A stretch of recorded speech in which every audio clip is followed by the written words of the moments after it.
How's it going there, YouTube? This is Quinn, that Snazzy iPhone guy, and this is the video review of the Amid case for iPhone 4 and for iPad. Now, when I first heard about this case and when I was offered to be sent a review sample, I honestly think I laughed out loud to myself because of the ridiculous concept in which this case is built from. Now, we've all seen the cases where it says, oh, this will increase your signal, or this will help you make this will have less drop phone calls. I've never seen a case advertised like the Amid case, and the advertisement is, this case will increase your download and upload speeds up to 30%. I honestly thought there's no way that a case can do that, and there's no way it's going to be happening. So I said, sure, to the company, I laughed to myself. I was like, sure, send it over, but you're not going to get a good review because it's not going to work. With some extensive testing, I found myself to be alarmingly surprised with the performance of this case. But before we get into that, and before we get into that concept, first I'd like to talk about the case itself. Now, there is a case for iPhone 4 and there is a case for iPad. We'll talk about the iPhone 4 one first. This is thermopolyurethane on the side here, so it is a little bit flexy. It feels nice, but it's not silicone, so it's not going to stick to lint. It's not going to get all that garbage in there that we all hate. So that stuff is good. By the way, this is not the only design. So if this is heinous looking to you as it is to me, fear not, there are other designs as well. And by the way, I'd stick around to the end because there may be something in it for you. So the case itself is pretty basic. It is almost like a frame style case, the in-case frame case, except for this is thermopolyurethane. And then you have this hard backing.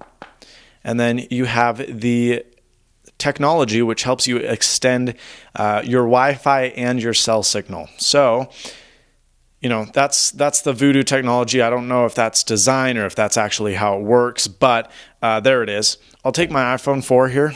Sorry for that mic bump. I'll stick it in, pull it over. It works great with screen shields. As you can see, there's no bubbling of my matte screen shield, which is from Kiyoki, which is, by the way, the best matte screen shield I've ever used. They installed it at CES, as you guys saw on that video, and they really did a good job with it. Up top here, you're going to find your camera hole and your flash cutout. Now, this is the kind of camera style that's going to get you that flash feedback. I actually was surprised because I didn't get any flash problems. I was like 99% sure I was going to get some of that harsh whiteness and harsh feedback, but I didn't experience any in the probably 10 to 15 pictures I took with the flash in different lighting conditions. Now, if we move to the bottom, you'll see that there is, of course, the speakerphone and the microphone, or maybe it's vice versa. I don't know. The iPhone switched it. Those two ports, and then you'll see the 30-pin dock connector is covered at all times. To charge it, you lift it up. It's just a little bit tricky. It's like inverse of what you would think it to be. You plug your cord in and you're good to go. It will work with most big cords because it is thermopolyurethane, so you can kind of move that stuff out of the way. However, as with my iHome, you may experience problems docking it. We move to the side, nothing here, just your regular style case. Up top, we're going to get a sleep wake button, which is very accessible. Feels pretty button-like. I mean, it's a little bit silicone-y, but not bad. You're also going to get your headphone jack, which is recessed. That is something to note. Again, it's thermopolyurethane, so you could probably jam something down in there, but I experienced problems putting my COS headphones in there, so something to note. The microphone right there is accessible as well. Very small cutout for that. I like that. On the side, you're going to get covered buttons, which is excellent. Again, they feel quite like buttons. There's quite a bit of a haptic clickiness to them. On the side, you'll get your vibrate switch here, your sleep. Your vibrate, silent, whatever you'd like to call it, what have you. And you'll see that it works pretty good. It's a little bit tricky to access, but again, thermopolyurethane, you just kind of move it to the side and it's no problem activating the vibrate. The bottom here is covered, so your home button as well as that area is protected. I like that. Home button still feels very haptic. It's very button-like. I don't feel like I'm pushing air at all. And, it's just a very, very neat experience. You got access to your camera hole and to your speakerphone as well as your ambient light and proximity sensors. Okay, so there's the iPhone version. Let's move to the iPad version. The iPad version is obviously a little bit bigger, and it is a very, very hard shell style case. Now, it's a snap-on case. There's not a lot of protection to this. If you drop this, I might be a little bit worried for the sake of your iPad. It doesn't do much other than sit on the back of it, which is fine. It'll protect it from scratches and all that stuff, but it won't At least I can't imagine it would be very good for drop protection. Again, you have this weird patent pending technology, the runny, don't know if this is design or if this is how it actually works, but you got this casing on the back here.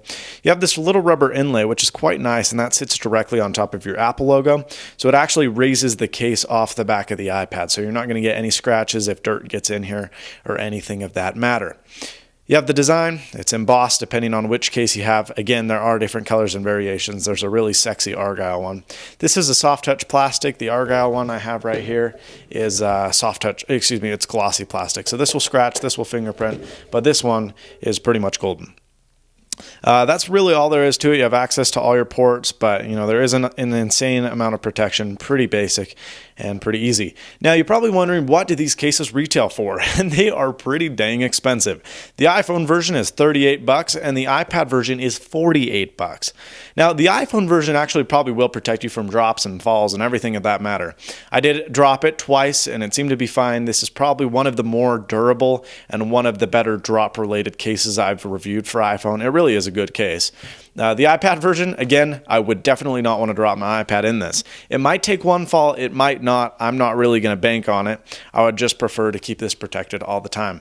So for $50 for the iPad and for $40 for the iPhone, you're probably wondering, well, does it actually increase the speed in which you can download and upload? For time's sake and for all that other stuff, I'm not going to do tests because they are kind of rhetoric, doing them over and over and over. But I have done probably 20 speed tests over the past 2 weeks with these cases. I've tried it on both the iPad and the iPhone. I would show you the iPad results, but I don't have it with me. My mom has it. It's her iPad. I just use it for reviews. So if we go to the iPhone here, we can pull up speedtest.net. Hold on. Let me just make sure no emails pop up. Okay, so we got speedtest.net right here. I already did the test earlier, and here are the results. Now, this is on AT&T 3G. This is with the case. So you'll see that it is a little bit increased on the download, a little bit increased on the upload. Significant? No, but it is a little bit faster. And you will notice with this case that Safari pages do load a couple seconds faster. It's not drastic, it's not really fast, but it is, it's a little bit noticeable. Here is obviously the 3G test without the emit case. So as you can see, a little bit slower on both ends, nothing too major, but with the emit case, it is in fact faster. 30%? No. But faster? Yes. This is the iPad trial, the Wi-Fi trial. Now you're wondering, why is that 0 megabits a second and why is your Wi-Fi 2.93 megabits a second? And the reason this is because what they did in their test video is they went to a very, very far and wide, far away area of their house which didn't get Wi-Fi reception. So I tried the same thing. When I was sitting on the couch right by the router, there was really no difference with the case on or with the case off. It was about the same. Now, when I moved to where the signal was weak in my basement with the emit case, I was able to get a pretty fast 2.93 megabits a second down and a 0.26 up. Now, without the case, I could not download anything. I tried sending an email and that did send, and you can see as displayed here that that it was able to upload a little bit of data. I can send emails from my basement. I can send data out. I just can't get it in, which is very bizarre. But as you can see with the case, it was pretty dang fast. So the emit case is, as far as I'm concerned, it works as advertised. Is it 30% faster? No. But is it faster? For me, yeah, it has been. I'm not going to say it's going to be the same for you because honestly, I don't know, depending on your network or your Wi-Fi or where you're at.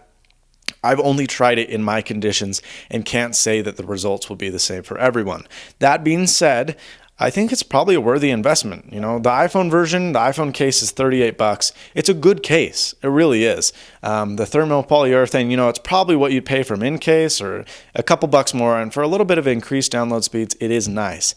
It's not great when you have strong signal strength. It's about the same. But when you have a weak Wi-Fi signal or a weak AT&T 3G signal, you will notice difference. And I can pretty much stand behind that. So, of course, it wouldn't be a Snazzy video without a giveaway. Those of you that are wondering, Quinn, where is the Vimoto Crossfade giveaway? It's coming. I just have to do a little bit of prerequisite of stuff to make sure that all the entries are fair and kind and good, and the same lies true with the Zom giveaway. So those will both be coming up very, very soon, later this week. I have 6 Amid cases to give away for you. I have 3 iPhone versions. I have a lime one with a gray back. Very good looking case. This is my favorite Amid one. There is an orange one with a gray backing. Again, looks very sharp, new in package. There's another graffiti one with a yellow border. Again, not a fan of these, but you know, what can you do? They're both cool. I'll keep this one because I feel that it is ugly. If you want this one, I'll more than happily keep one of these and send you this. But, you know, I'm giving away 3 of these. I want to keep one for myself because I do like the case. And then in the iPad version, I will be giving all 3 cases that they sent away. There's this black with purple one. There is this glossy argyle one, which is very sexy, by the way. This is a hot looking case. It just doesn't provide much protection. And then this Zune brown colored brown case with a green border. This is a little bit ugly, but it is executive and it looks cool. So there you go. 6 things to win. All you need to do to enter is leave a comment below. You do need to be subscribed. I will check, and if you're not subscribed, you're not going to win. It's as simple as that. Thank you so much for watching, everyone. Please subscribe, rate, and comment. And as always, stay snazzy. See you later, folks.